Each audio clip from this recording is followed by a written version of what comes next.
முஅய்யத் என்ற சுல்தான் நாட்டு பிரமுகர், ஏன் எந்திரிச்சு போறீங்க?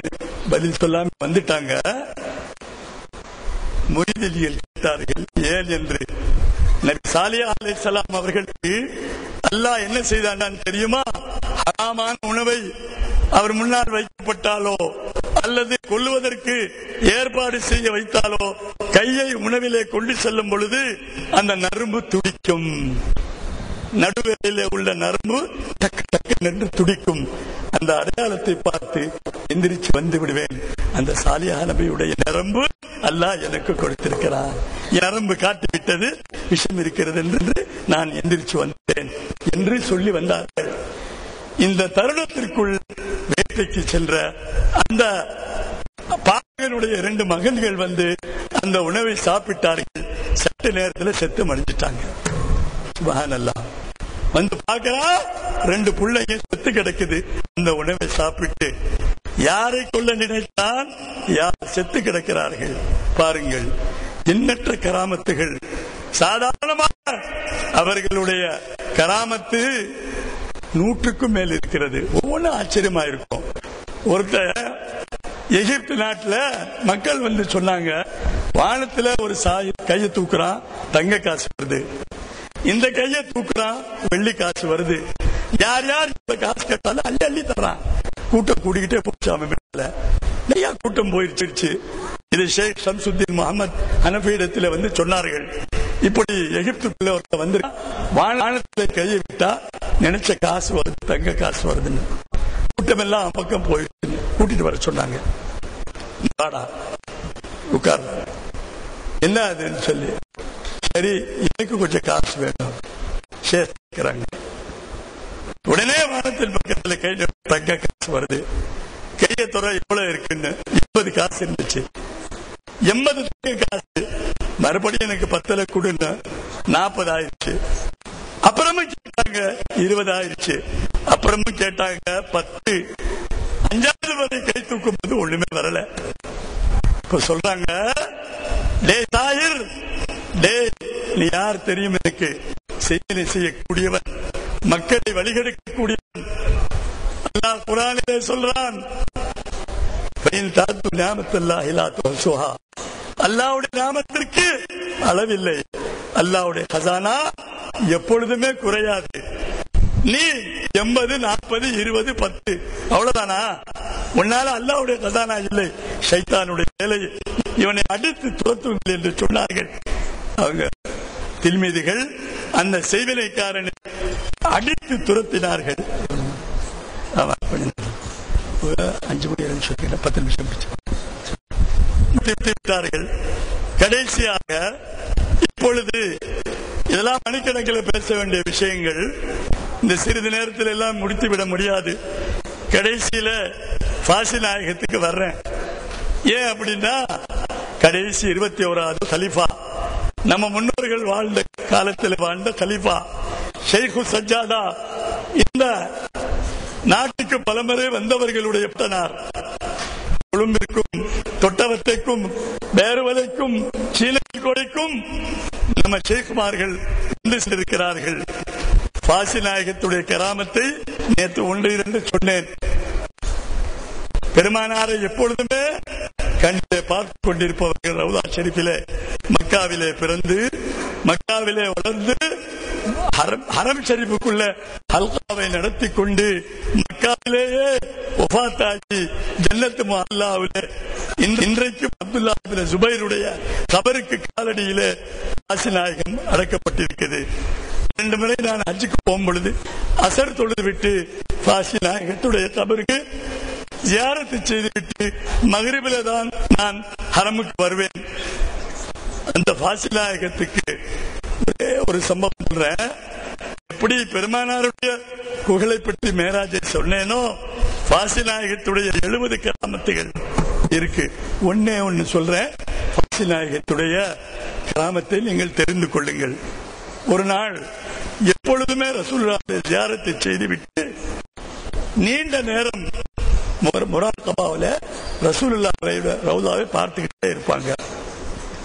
ஒரு நாள் நீண்ட நாள் ஃபாசி நாயகத்துக்கு ஒரு ஹாஜத்து. ஷாதிலி நாயகத்துடைய உஸ்தாத் அப்துல் சலாம் இப்னு மஜீத் ஷஹீத் ரலியல்லாஹு தஆலா அன்ஹு அவர்கள் ஒலிஃபாவை சொன்னவர்கள், சலாத்து நாரியாவை சொன்னவர்கள். 4444 தடவைகள் சலாத்து நாரியா ஓதினால் எத்தகைய முசீபத் தீர்க்கப்படும் என்று சொல்லப்படுகிறது. அந்த சலாத்து நாரியா சொன்ன அப்துல் சலாம் இப்னு மஜீத் ஒரு வார்த்தையை சொன்னார்கள். என்ன? வஜாலல்லாஹுல் ஹிஜாபல் ஆலம ஹயாத் ரூஹி கஷ்ஃபும் அய்யானா. இந்த வார்த்தை ஒலிஃபாவுல வருது, உங்களுக்கு தெரியும். ஒலிஃபாவுல இந்த வார்த்தை வருது. இந்த வார்த்தை வஜாலல்லாஹுல் ஹிஜாபல் ஆலம ஹயாத் ரூஹி கஷ்ஃபும் அய்யானா. இதனுடைய அந்தரங்கத்தை என்னவென்று உணர வேண்டும் என்று பாசி நாயகத்திற்கு ரொம்ப பிரியம். பலரை முஷாஹிதாவில இருந்து அப்துல் சலாம் இப்னு மஜீத் இந்த சொன்ன வார்த்தைக்கு எனக்கு அர்த்தம் புரிய வேண்டும் என்று நாயகத்திடத்திலே மன்றாடினார்கள். அன்றைய நாள் ரசூலுல்லாஹ் கண்ணை திறந்து விட்டார்கள்.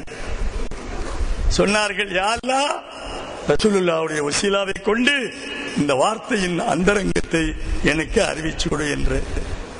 அவ்வளவுதான், முராகபா முஷாஹிதாக மாறிவிட்டது. யக்லத்து என்ற வார்த்தை முழிப்பும் இல்லை, தூக்கமும் இல்லை. அது ஒரு ஹால். கண் அயர்ந்திருக்கும், தூக்கம் இல்லை. முழிக்கிற மாதிரி இருக்கும், அது முஷாஹிதா. இந்த நேரத்திலே பெருமானார் ஸல்லல்லாஹு அலைஹி வஸல்லம் காட்சி அளிக்கிறார்கள். சுப்ஹானல்லாஹ், கை காலெல்லாம் நடுங்குது. ரசூலுல்லாஹ்வுடைய ரெண்டு முகம் இருக்கு. பெருமானார் ஸல்லல்லாஹு அலைஹி வஸல்லம் அவர்களுக்கு இரட்டை முகம் இருப்பதை பாசி நாயகம் பார்க்கிறார்கள். ஒரு முகம் காலையிலே அப்துல் காதர் மஹல்லரி சொன்னார்கள், ரசூலுல்லாஹ் முன்னாலையும் பார்ப்பார்கள், பின்னாலையும் பார்ப்பார்கள், முன்னோக்கிய பின்பக்கம் தெரியல. அந்த மாதிரி ஒரு பக்கம் இருக்கிற முகம் அல்லாஹ் இடத்தை நோக்கி கொண்டிருக்கிறது, முன்னால் இருக்கிற முகம் கல்கைகளை நோக்கி கொண்டிருக்கிறது. இந்த காலத்திலே பார்க்கும் பொழுது உஜூத் ஷுஹூத், அல்லாஹ்வுடைய உஜூத், அல்லாஹ் உஜூத் பில் மௌஜூத், அல்லாஹ் தனித்தவன், அல்லாஹ்வுடைய வார்த்தையை தெரிந்தவன். இவர்கள் கண்ணுக்கு எல்லாமே மறைந்து விட்டது. உலகமே ஒரு மைதானமாக மாறிவிட்டது. அர்ஷ், குர்சி, லவ், கியாமத் மாதிரி இருக்குது. எல்லா படைப்பினங்களும் அதிலே ஜெம்ஸ் என்று சொல்வார்கள், அமைப்பா. இப்ப கண்ணை எப்படி கசக்கிட்டு பாருங்க, கொஞ்ச நேரத்துல ஏதோ ஊர்ந்து சொல்ற மாதிரி தெரியும். கொஞ்ச நேரத்துல நல்லா கசக்கிட்டு பார்த்தீங்கன்னா கோடு கோடா தெரியும். அந்த மாதிரி எல்லா ஹல்குகளும், கோடான கோடி ஹல்குகளும் பெருமானார் ஸல்லல்லாஹு அலைஹி வஸல்லம் அந்த மைதானத்தில் இருந்து மலாயிகத்துமார்கள் தஹத ஸமா அலஸமா, கீழே இருக்கிற தஹத ஸரா வரையில் இருக்கும் அத்தனையுமே ஒரு காற்றாக புகையாக மாறி பெருமானாருடைய தொப்புளிலே போய் அடங்கி விடுகிறது. சுப்ஹானல்லாஹ். இந்த காட்சியை பார்க்கிறார்கள். இதுதான் அப்துல் சலாம் இப்னு மஜீத் சொன்னார்கள், அல்லாஹ் என்னை ஆக்கி வை யா அல்லாஹ், அந்த திரையை நீக்கிவிடு. எந்த திரை? அல் ஹிஜாப். ஹிஜாப் என்றால் திரை. ஹிஜாபுல் ஆலம், பெரிய திரை.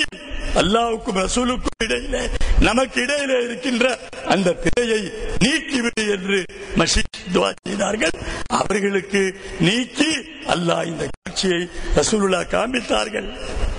அந்த ஹிஜாபுல் ஆலமை நீக்கி எப்போ ஹயாத் ரூஹி, மௌத்துக்கு பின்னாலே இல்ல, என்னுடைய ஹயாத்திலேயே என்னுடைய ஆத்மாவுக்கு, என்னுடைய ரூஹுக்கு அந்த ஹிஜாபை நீக்கிவிடு என்று சொன்ன வார்த்தையை பாசி நாயகத்திற்கு அல்லாஹ் நீக்கி காமிச்சிட்டான்.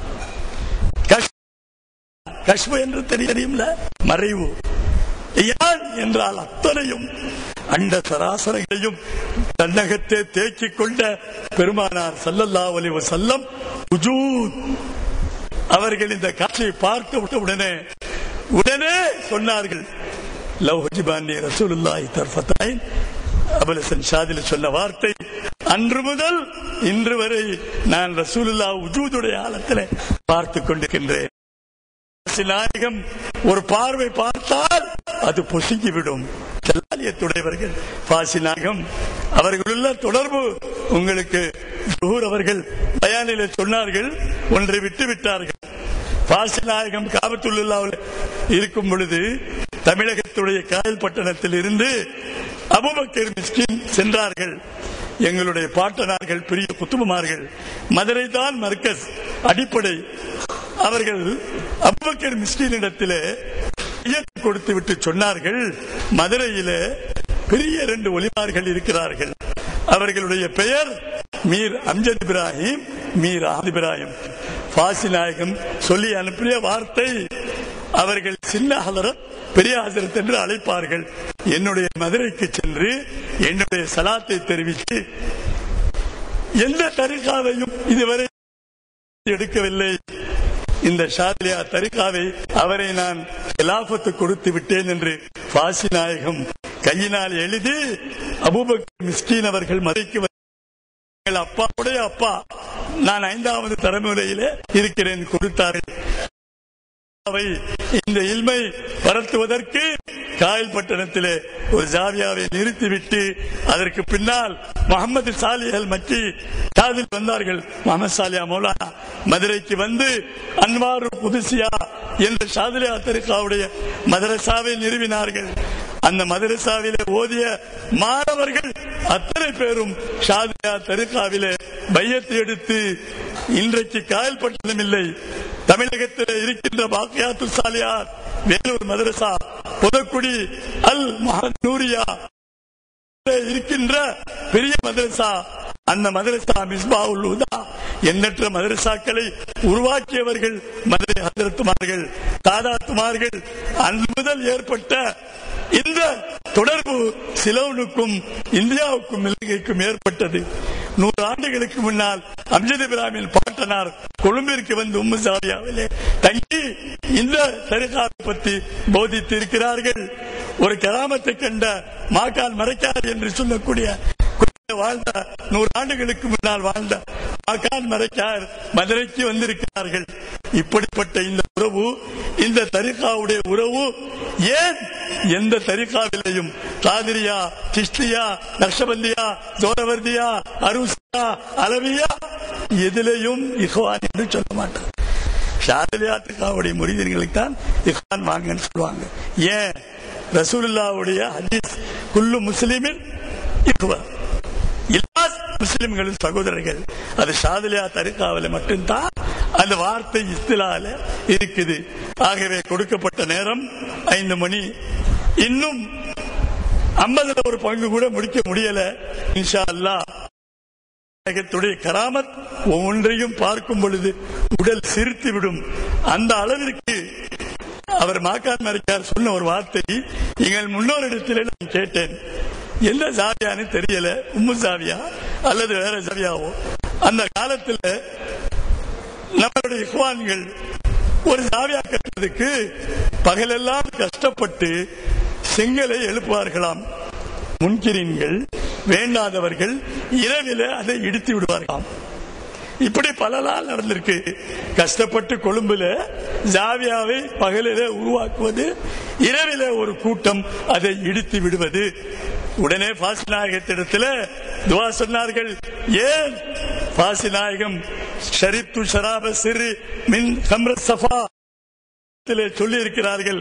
இஹ்வான்களே, அயா ஐயுஹல் மல்ஹூப் குன்த லாமியா ஃபனாதி பினா யா ஃபசி யா ஃபாசி ஆதி உசாரியூ. என்னுடைய முரீதுகள், என்னுடைய இஹ்வான்கள், என்னுடைய ஷாதிலியா தரிகாவை சேர்ந்தவர்கள் எத்தகைய கஷ்டத்திலே இருந்த போதிலும், எந்த ஹாலத்திலே இருந்த போதிலும் யா ஃபாசி என்று குரல் கொடுத்தால் நான் நேரில் ஆஜராகி அவர்களுடைய கஷ்டத்தை நீக்குவேன் என்று சொன்னவர்கள் தான் நமது பாசி நாயகம்.